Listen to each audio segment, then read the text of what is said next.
Good morning. 2001 की बात है। 2001 की बात है। अमेरिका में एक सबसे ऊंची बिल्डिंग थी उस टाइम। उसका नाम था world tower centre, world trade centre उसको बोलते थे, वर्ल्ड ट्रेड सेंटर। काफ़ी ऊंचाई की बिल्डिंग थी और उस बिल्डिंग पर एक आतंकवादी ओसामा बिन लादेन ने अटैक कर दिया और उसमें आग लग गई। स्टील से बनी इस बिल्डिंग में जब आग लगी तो धो धो करके पूरी तरीके से ये बिल्डिंग जलने लगी और इसमें उस समय लगभग 2,500 से भी अधिक लोगों की मौत हो जाती है। तो जब इसमें इतने लोगों की मौत होती है, 2001 की बात कर रहा हूँ मैं, और उस दिन, उस हफ्ते बोल सकते हो आप, इतने झंडे बिके अमेरिका के, इतने झंडे बिके, उतना पिछले 10 सालों में नहीं बिका था अमेरिका अमेरिका का झंडा। इसका मतलब ये तो नहीं कह सकते ना अमेरिका के लोग राष्ट्रभक्त नहीं है। केवल ये दिखाने, देखो जब कोई गलत समय आता है, जब कोई बुरा वक्त आता है ना, तो बहुत घर के सभी सदस्य एक हो जाते हैं लड़ने के लिए। यही अमेरिका उस टाइम दिखा रहा था कि अमेरिका में पिछले 10 सालों में जितने झंडे नहीं बिके थे, उस समय वर्ल्ड टावर सेंटर पे अटैक होने के बाद जब आतंकवादियों ने, ओसामा बिन लादेन ने अटैक किया था, तो पूरे अमेरिका को एकजुटता दिखाने के लिए अमेरिका के नागरिकों ने इतना झंडा खरीदा, इतना झंडा खरीदा, और जिधर भी निकलते झंडा मार्च लेकर निकलते और लोग इकट्ठा हो गए कि पूरा अमेरिका एक है, कोई विदेशी अब यहाँ घुस नहीं सकता। ठीक है। तो ये क्या दिखाता है कि जब हम इकट्ठा होते हैं ना, तो एक पावर दिखाता है, और पावर ये दिखाता है कि यहाँ बहुत ताकत है, इनसे लड़ा नहीं जा सकता। ठीक है। अब एक बात ये समझिएगा, मैं ये कहानी आपको क्यों सुना रहा हूँ। दरअसल अभी जो चल रहा है ना अपने यहाँ पर, घर घर झंडा अभियान चल रहा है। जैसे कि आप सुने होंगे, देखे होंगे समाचारों में इस समय छाया हुआ है, घर घर झंडा अभियान। अभी जो झंडा अभियान चल रहा है इसके बारे में बात करते हैं। एक बात बताइए, क्या अभी जो हर घर झंडा अभियान चल रहा है, इसका मतलब ये है कि आपको झंडा लेकर चलना चाहिए, आपको झंडा अपनी गाड़ियों पे लगाना चाहिए, अपने साथ लिए रहना चाहिए? तो ये जो झंडा लेकर चलना, क्या इस देशभक्ति जगाने की बात है? और आपको लेकर चलना चाहिए, दूसरा क्यों बता रहा है? क्या आपको नहीं पता कि आपको झंडा लेकर चलना चाहिए, आपको झंडे को अपने घर पे लगाना चाहिए? क्या दूसरे को, आपको खुद को नहीं पता है? कोई दूसरा क्यों आके आपको बता रहा है कि आपके अंदर देशभक्ति है? कोई दूसरा आके आपके अंदर देशभक्ति जगा रहा है कि आपके अंदर देशभक्ति नहीं है? आप अपने अंदर देशभक्ति सोने ही क्यों देते हो? कोई दूसरा आकर जगाए आपको कि आपकी देशभक्ति सो गई, मैं आपको जगाने आया हूँ। ऐसा नहीं करना। मतलब कि ये दूसरा कौन होता है बताने वाला कि आप देशभक्त हो कि नहीं हो? आप हो, ये आपका मामला है ना, आप जानते हो ना आप देशभक्त हो। कोई दूसरा आके बताएगा कि तुम्हें झंडा लेकर चलना है, तुम देशभक्त बनो। ऐसा तो, ऐसा करना, दिखावा करना। देखो मैंने अमेरिका वाली कहानी क्यों बताई, हमने ये बताया कि वर्ल्ड ट्रेड सेंटर पे जब हमला हुआ तो एक हफ्ते में इतने झंडे बिक गए जो पिछले 10 सालों में नहीं बिके थे। तो क्या पिछले 10 सालों में अमेरिका के लोग एक नहीं थे? एक थे ना। दो, जब जरूरत पड़ी तो वो इकट्ठे होकर सामने आ गए। वही कहने का मतलब ये है, देखो झंडा फहराना, झंडा लगाना हमारा अपना व्यक्तित्व है। और ये हमें खुद ही जागरूक होकर ये सोचना चाहिए, हम देशभक्त हैं, कोई दूसरा हमें ना बताए। हमारी ये खुद की सोच होनी चाहिए कि हमें झंडा अपने घर पे लगाना है, हमें झंडे की इज्जत करना है, हमें सम्मान करना है। ये हमारी खुद की सोच है। कोई दूसरा आकर बताएगा कि आपको झंडे का सम्मान करना चाहिए, आपको झंडा लगाना चाहिए? नहीं ना। ये तो गलत बात है। आप अपने अंदर देशभक्ति ना सोने दे, कोई दूसरा आके आपको जगाए कि आपकी देशभक्ति सो गई है। तो आज झंडे के बारे में कुछ बात करेंगे जो कि इम्पोर्टेंट है, और आप, अभी 15 अगस्त आ रहा है तो आपको जानना भी इसके बारे में ज़रूरी है। चलिए शुरू करते हैं। सबसे पहले इस शख्स को ध्यान से देखिए, इनका नाम है नवीन जिंदल। नवीन जिंदल। 2001 की घटना बताए ना, वर्ल्ड ट्रेड सेंटर पे हमला हुआ था और अमेरिका में बहुत झंडे बिके थे। तो एक बड़ी बिल्डिंग थी, उस पर आतंकवादी ओसामा बिन लादेन ने हमला किया था, और उसी का एक सहयोगी था, साथी था, जिसको अल जवाहिरी को अभी अमेरिका ने मार गिराया था। आपको याद होगा पाकिस्तान में। ठीक है, वो बाद में बात करेंगे। इनका नाम समझिए, ये है नवीन जिंदल। नवीन जिंदल अमेरिका में पढ़ाई किए, बिजनेस की पढ़ाई किए। पढ़ाई करके 2001 2000 के आसपास ये इंडिया आते हैं, भारत आते हैं। जब भारत आते हैं ना, थोड़ी सी कहानी ध्यान समझिएगा। भारत आए तो नहीं, एक ऐसी बात पता चली जो कि बड़ा आश्चर्यचकित करने वाली थी। बात क्या थी जानते हो? बात ये थी कि भारत में कोई भी आदमी झंडा नहीं फहरा सकता था। दो दो मौके पर झंडा फहराया जाता था, एक 26 जनवरी और एक 15 अगस्त। इसके अलावा किसी भी आम आदमी को झंडा फहराने की आज़ादी नहीं थी, मतलब झंडा लेके चलने की, अपने घर पे लगाने की आज़ादी नहीं थी। कब? 2000 के पहले की बात कर रहा हूँ, सन 2001 से पहले की बात कर रहा हूँ। अब ये नवीन जिंदल साहब आए थे अमेरिका से। अमेरिका में हर घर के लोगों को आज़ादी थी कि वो झंडा अपने गाड़ी पे लगा सकते थे, अपने घर पे फहरा सकते थे, अपने फैक्ट्री में फहरा सकते थे, कुछ भी कर सकते थे। तो ये वहाँ से पढ़ के आए थे, वहाँ का सिचुएशन देख के आए थे, वहाँ की आज़ादी देख कर आए थे। अब यहाँ आए तो यहाँ पता चला कि यहाँ तो झंडा फहराने पर रोक लगी है, केवल दो अवसरों पर झंडा फहराया जाता है, एक 26 जनवरी, एक 15 अगस्त। अब तो इनको बड़ा बुरा लगा, ये भारत में कौन सा सिस्टम चल रहा है। इन्होंने क्या किया, आते ही अपनी फैक्ट्री के ऊपर झंडा लगा दिया, अपने फैक्ट्री के ऊपर इन्होंने अपनी फैक्ट्री के ऊपर झंडा लगा दिया। तो जिस ज़िले में थे उस ज़िले का डीएम पहुंचा इनके पास और बोला झंडा हटाइए, झंडा लगाने का अधिकार आपके पास नहीं है। तो इन्होंने कहा क्यों नहीं है, झंडा लगाना सबका अधिकार होना चाहिए, देश का एक राष्ट्रीय प्रतीक है और हमारे हमारे गौरव और सम्मान की बात है, इसको लगाना क्यों अपराध है, क्यों इसको क्यों नहीं लगा सकते।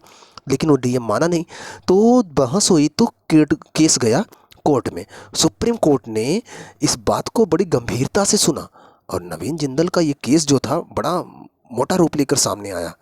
अभी जो आप आराम से झंडा लेकर घूम लेते हो ना, कहीं भी लगा लेते हो, अपने छत पे लगा लेते हो ना, ये जिंदल साहब की देन है।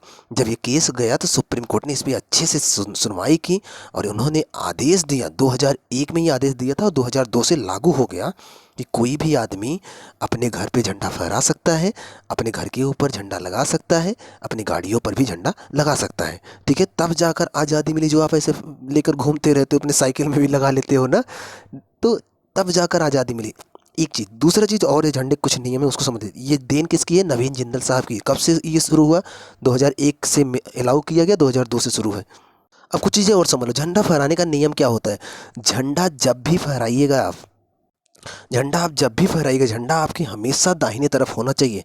ठीक है, आप कभी नोटिस किए जहाँ कहीं भी झंडा फहराया जाता है, लोग उस झंडा हमेशा पीछे की तरफ और दाहिने तरफ होता है, उसके बाएं तरफ खड़े होकर लोग सलामी देते हैं झंडे को। ये बात समझ में आई ना। जैसे कि आप, जैसे यहाँ पर झंडा है, यहाँ पर देखिए झंडा है और यहाँ पर ढेर सारे बच्चे खड़े हैं।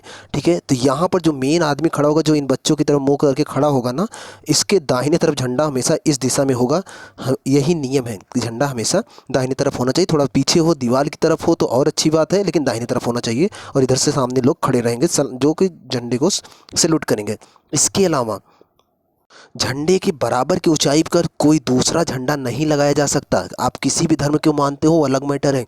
आप राष्ट्रीय झंडे के ऊंचाई के बराबर या फिर उससे भी ऊंचा जहां भी वो झंडा लगा है वहां पर कोई दूसरा झंडा नहीं लगा सकते। आप झंडे पर कोई कलाकारी या फूल या कोई चित्र नहीं बना सकते। उसके झंडे के किसी भी डिजाइन में कोई भी छेड़खानी आप नहीं कर सकते। और झंडे का जो आकार है 3:2 के अनुपात में लंबाई चौड़ाई का होना चाहिए। ऊपर केसरिया, बीच में सफ़ेद और नीचे हरे रंग का झंडा होना चाहिए, जैसे कि अभी चित्र में मैंने आपको दिखाया था। इस तरह का झंडा होना चाहिए। अभी हम बताएंगे आपको झंडे का विकास कैसे कैसे हुआ था। पहले इधर का समझते हैं। दूसरी बात सुन लीजिए, झंडे को आप कपड़े के रूप में नहीं यूज कर सकते, पहली बात। दूसरी बात ये कि झंडा कमर के नीचे से किसी कपड़े के रूप में यूज भी नहीं हो। हालांकि टी शर्ट के रूप में लोग पहन लेते हैं, लेकिन कमर के नीचे आप झंडा नहीं यूज कर सकते पहनने के लिए कपड़े के रूप में।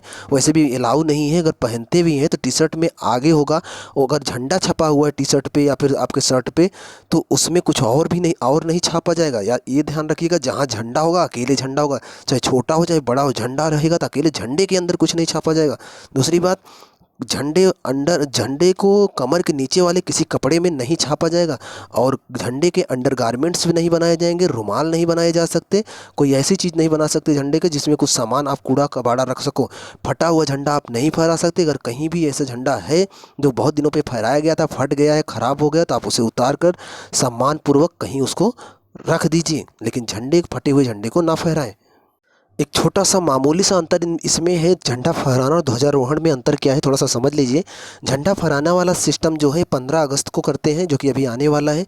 ध्वजारोहण वाला सिस्टम 26 जनवरी को होता है। इसको समझ लीजिए।